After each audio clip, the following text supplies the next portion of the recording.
Eto may sinasabi dito mga kababayan, eh, 'no? Nagtataka ako paano nila, nasasabing ganito ang sitwasyon, eh. Samantalang ang naipapakita po naman nila, eh, kaibahan po. Sabi dito, 'no, nai-correct na po ako doon sa ano, actually, doon sa basa akala ko kasi tikya, 'no, doon sa basa, malutikya akala ko, oy, malutikiya pala. Oh, nai-correct na ako ni ano, ni Jordan G. Doon sa staff natin, 'no. Sabi dito, from 11 ng Pebrero hanggang ngayong araw daw na po ito mga kababayan. This administration, no, has been hitting on PRRD as a campaign strategy. Hindi ho ba 'to nahihiya para sabihin 'yun mga bossing? Ako ho mag-post lang ako ng isang mali o magkamali nga lang ako doon sa spelling, eh. Mga boss, eh, nahihiya na ako. Eto hindi ba nahihiya 'to na magsasabi ng kabaliktaran? Simula po mga kababayan ng 2023, yung kampo ni Digong ay bumabanat na po sa Pangulong Bongbong Marcos. Hanggang ngayon po mga kababayan, at doon sa mga campaign nila para doon sa ilan ba yung senador nila? Nabuo na ba nila?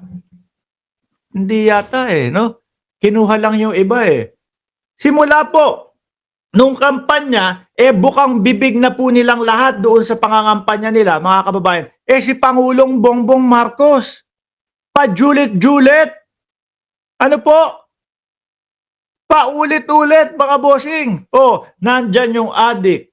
Nandyan yung hindi magbabayad ng tax. Nandyan yung inulit na naman nila yung marshmallow. Di ba? Marshmallow. Si dating Pangulong Duterte, ang presidente ng fake news, mga bossing. No? Sabihin na natin para mas correct, ang presidente na mahilig sa fake news, mga kababayan. Yung mga banat ng banat na wala naman pong ebidensya, yung mga patutsada na walang ebidensya, yung mahilig magsabi ng kung ano-ano na walang ebidensya, eh ano itatawag mo diyan?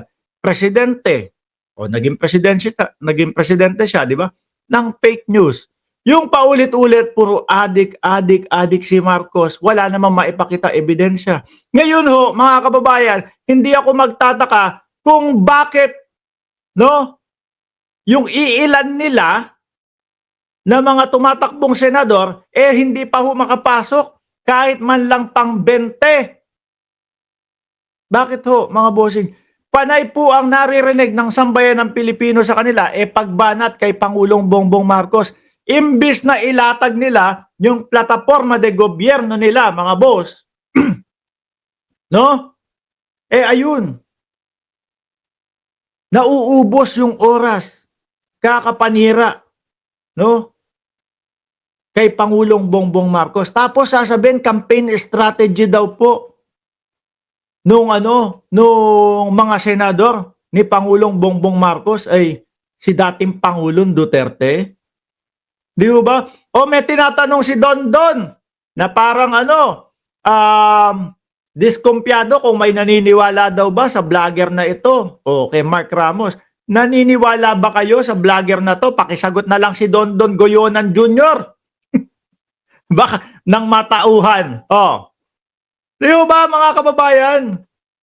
Sabi pa dito, he is not in the ballot nor is the vice president or the VP. Wait lang. No? He is not in the ballot nor is the VP. Mga kababayan. Eh ganun, ang Pangulong Bongbong Marcos hindi naman tumatakbo sa pagkasenador. Pero paulit-ulit. Si Vic Rodriguez na nga lang eh.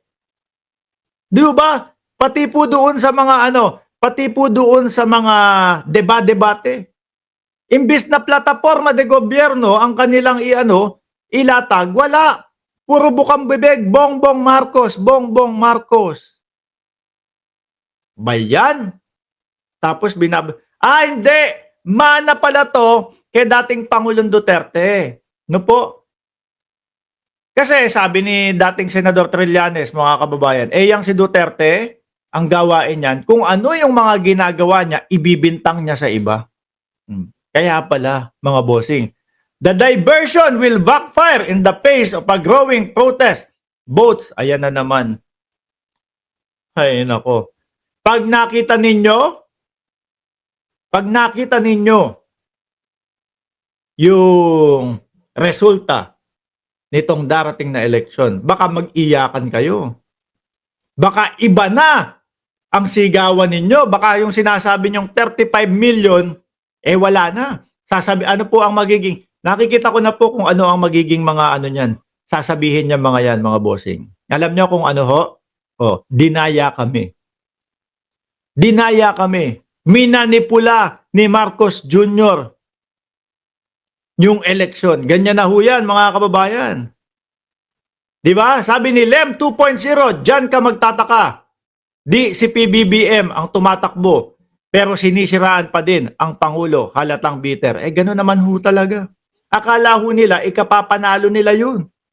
Ano po?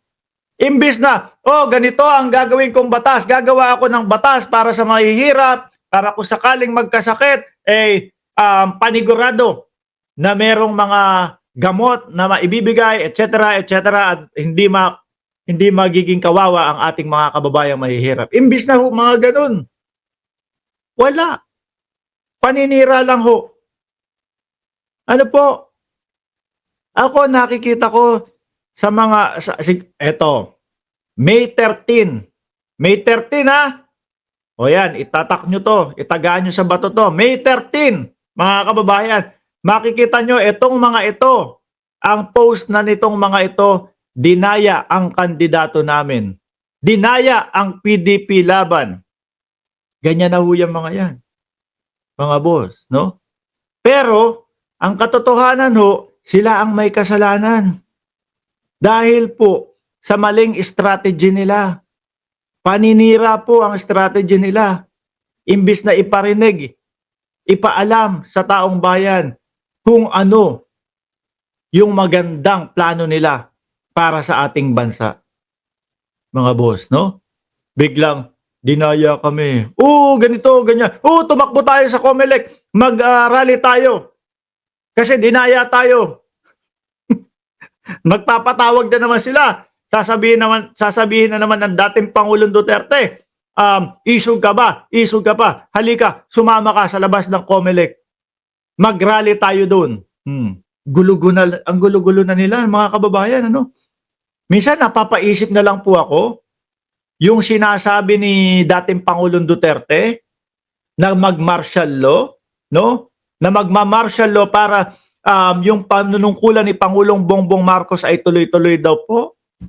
Kahit wala naman siyang ebidensya, napapaisip na lang ako, mga bossing. Sana gawin na nga ni Pangulong Bongbong Marcos. Total naman, ang gugulo na nitong mga DDS. Diba, Renanto Gensola?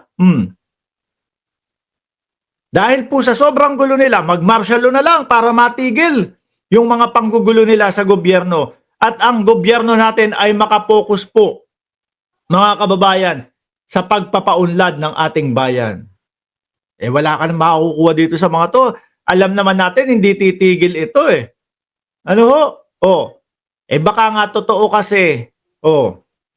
Ito para doon sa mga trolls nila. Baka totoo naman kasi na malaki ang pondo na nakukuha sa ibang bansa, sa China, mga bossing. Kaya talagang mahirap tumigil. Talagang mahirap itigil.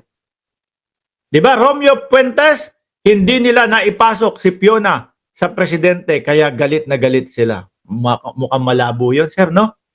Sa 2028, napakalabo ho nun, mga kababayan. Alaus, no? Pahina ng pahina. Abangan nyo, yung sinabi ko, ha, mga boss. Mayo at 13, yung mga yan, tingnan nyo yung mga post nila, sasabihin yan, dinaya kami.